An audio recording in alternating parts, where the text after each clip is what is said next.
What's up, everyone? Welcome back to the United Devils YouTube channel. My name is Aryan and I am back with a quick preview / predicted 11 for United's fixture against Istanbul Başakşehir in the Champions League match day 4. So, United back after the international break, a very good victory against Everton beforehand to kind of shift the momentum a little bit from those two very bad losses in a row to Istanbul and Arsenal in the league. United come back against the West Brom. In hindsight, I think that always helps. Hindsight is 2020. A great performance, champagne football, if you want to call it that, should not have been expected against West Brom. With a United team that had most of their players on international duty that came back either on Wednesday or Thursday. That's not a lot of time for training sessions, for any tactical preparation.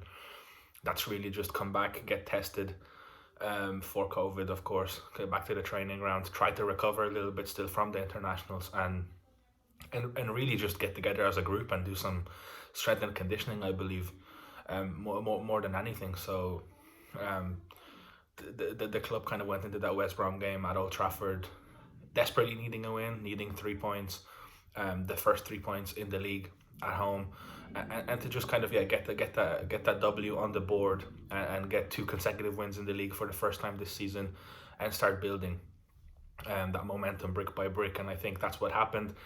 1-0, it should have been way more. Sam Johnstone was fantastic for West Brom in the goal, but United created a lot of chances. And I think now in those games coming up, which is this one on Tuesday, and then the next one on the weekend, Southampton away in the league. Those are the 2 games where United kind of can improve upon, get those style points in. And of course, room for rotation as well to bring some players in that were not available against West Brom that definitely would have helped off the bench, the likes of Mason Greenwood and Paul Pogba.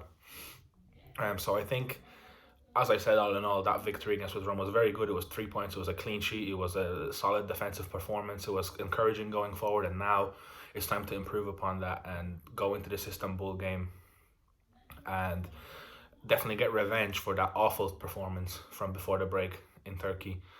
Put a few goals on the board. Get confidence into some of the players that will be getting rotated in this one. And yeah. Get this confidence flowing again, and like I said, keep building momentum, because a win here will put United on 9 points in the group out of a 12 possible, and really put the pressure on Leipzig and PSG, who are playing each other, of course. So as for team news, all of the players that were available against West Brom are fit. Paul Pogba and Mason Greenwood have trained more since then, so it is assumed that they will also be fit for selection. And yeah, it's going to be interesting to see what kind of a team Solskjaer picks, because I think as much as he wants to rotate, he also really needs a victory here. And he rotated quite a bit for that reverse fixture in Turkey, and it didn't really pay off, even though I do think that the main cause of that was just complacency, lack of concentration, switching off at some key moments, and maybe even underestimating the opponent a little bit. Whereas now I think going into this one, United know what Istanbul's strengths are, how they can hit them on the break. And I think those are the things that you would expect to see United adapt to in this game, most definitely.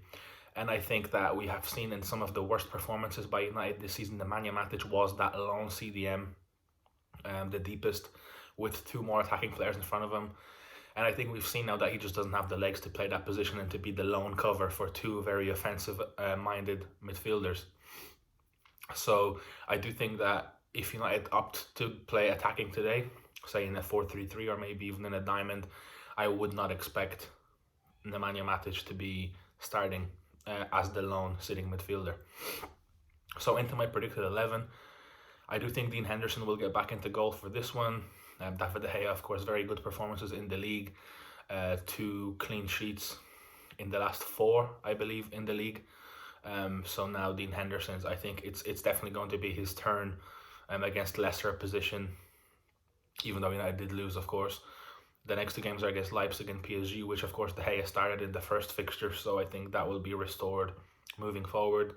So this, and then the upcoming match against Everton in the Carabao Cup, I believe next month, are probably the 2 that Henderson will be looked at, because he too needs game time to kind of start proving himself and then keep auditioning for for this role, which this season was supposed to be.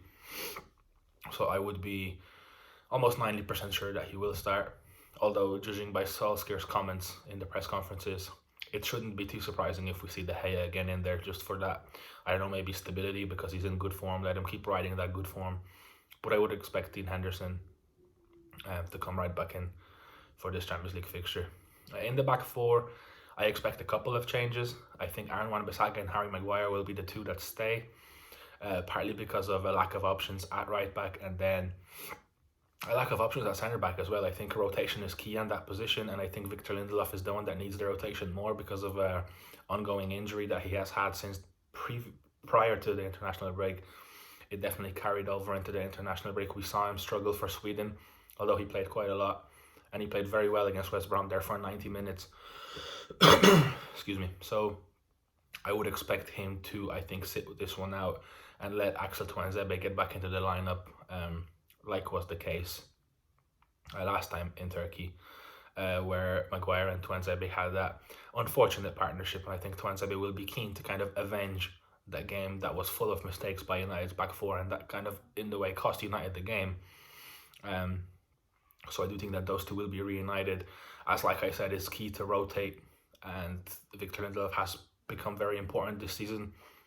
He's had a bit of a shaky start, but now he's kind of back into it again. He looks very solid on the ball and defensively, and it's key not to get him injured at this point, with only Tuanzebe, the only guy that's kind of really backing them up, with Eric Bailly still kind of hurt, and Teden Mengi, of course, being very young. So I do think that Maguire and Tuanzebe will rejoin their partnership. And at left back, it's a difficult one. I think Alex Telles should start. He got his 90 minutes against West Brom. He looked very solid, looked better than what was advertised defensively. Of course, he provided a lot of danger and a lot of good interplay going forward. And it's a question now, do you want to play him again, another 90 minutes, and then turn him over again for that Sunday game against Southampton? United are playing on Tuesday and then Southampton on Sunday, so I guess that gives Solskjaer a little bit more flexibility in terms of recovery and then preparation tactically for the Saints. So I think if there are some players that maybe are a bit touch and go, Solskjaer won't hesitate to start them, because there's a little bit more room there to recover. There's more time. But I do think that Brandon Williams will get his first start of the season in this one. At left back, I think it's important to rotate, like I said, in these times as well. Telles was just all around the world. He had a couple of COVID scares on Brazil duty. He came back, he looked fit, but I think giving him this game off and letting Williams get some minutes under his belt against an opposition that he should be well capable of playing against, and to offer United something as well, is important. And I think rotating two out of the back four is sufficient. And it's something that Solskjaer, I think, will be looking to do with all these fixtures piling up now, as it's all United between now and March, I believe. So that's my back four. In the midfield, I think it will be somewhat of a double pivot with a three, the classic, but I do think that interchanges into a diamond at times during games. I think Fred will retain his spot. He didn't play for the 2 weeks of the international break. Of course, he stayed behind. I think he starts. And the player next to him is the big question, because McTominay is probably the one in line to start. But when you look at the rotation and also see how West Brom lined up against United and how most of that Istanbul game 2 weeks ago looked, United had all ball, apart from that couple of counterattacks that they got caught on, with Matic being the slowest player and the one that was covering. I think United can fix that quite easily with somebody as dynamic and as quick as Fred in there by himself. So I would actually expect Solskjaer to play two more attacking players in front of Fred too. I think Bruno starts again, which, take of that what you will, who won't start if Bruno does. But I do think that it's going to be either Donny van de Beek or Paul Pogba next to Fred. Pogba was back in training. He had a little bit of a knock, Solskjaer said. That's why he wasn't involved against West Brom. He looks happy in the training pictures. I think 60 minutes might be something good for him, or maybe he'll comes off the bench again, like he did against RB Leipzig. I guess that's to be determined. But I also think that this might be one of the games that Donny van de Beek should start in. So perhaps Van de Beek just maybe a little bit ahead of Fred, and just a little bit off Bruno in that kind of a midfield three, if you want, if you like, for this game. So Fred for me will be the one that sits the deepest. Of course, he's very dynamic and he likes to tackle and win the ball back. So that's something to look at, and that's something that Van de Beek and both Van de Beek and Bruno have to look at. In terms of backing him up and being there. Sometimes if he does jump out too far, one of them will have to track back, and that'll probably be Donny, who I do think will start. And then Paul Pogba will probably come off the bench for a cameo like he has in the past times, just to start building his fitness up again at the club level, since he hasn't played, of course, on the weekend. And then the front three, I guess if you want to call it that, I'm leaning a little bit more towards like a 4-3-3 formation / 4-2-3-1. So on the sides, wide men, I have Mason Greenwood and Anthony Martial on either wing. I think Martial needs those minutes. He needs to score. And so he's somebody that I think should start. I think Marcus Rashford, similarly to Lindelof, I think he's had some little niggling issues with his back, with his shoulder. We know what happened to Rashford last season after being severely overused. So I think that on the bench at least, but not in the starting lineup for this one, especially with Southampton coming up, which arguably is a more important game for United to keep building and picking up steam in the league. So I think Martial is the one that's well capable of playing out on the left, of course, as we know. Let Rashford rest up a little bit. If needed, he can come on. Ideally not. On the right, I think Mason Greenwood, he was away for 8 or 9 days during the international break, of course. There's no point in going into all of the details. We know what's been going on. There have probably been some mental health issues here and there for Greenwood in recent times. Of course, his friend committed suicide, everything like that. It's totally understandable that he has been out of the spotlight. He didn't feel like he could play. Solskjaer felt like he needed the time off. He was granted that, but now he's back in training. He looks happy. He's back kind of more active on social media again, so it looks like everything that aura around Mason Greenwood is coming back again.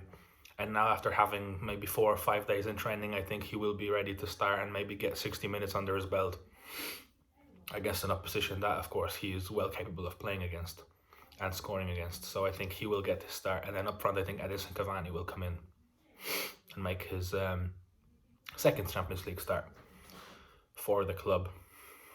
Or no, first, because he didn't start against Istanbul in the first one. So I think, yeah, that's my team. I think that kind of gives United a lot of options. It's very attacking, of course, but I think United will really pile the pressure on Istanbul this time, learning from their mistakes in the first game. The press will be high. United will have a lot of the ball. Istanbul will likely resort to similar tactics of trying to get Dembaba isolated on one of the defenders, and I think that's the thing that United have to look out for the most, and correct that part of the game that went wrong last time, and just look to break that low block down. And in order to do that, you can't play 2 defensive midfielders like we did against West Brom, because clearly that didn't work. And now I think, like I said, lessons have to be learned. And I do think that Fred by himself in that kind of number 6 role, the most defensive role, is enough. And I do believe that him supporting Bruno and Donny van de Beek would provide enough energy, creativity, kind of on the ball knowledge, football IQ to go forward and feed Martial, Greenwood and Cavani, who would occupy that front 3 for me. So just to go over it again, Dean Henderson in goal, Wan-Bissaka at right back, Maguire and Tuanzebe in the middle, Brandon Williams on the left, Fred, Van de Beek and Bruno in midfield, and then a front 3 of Greenwood, Cavani and Anthony Martial.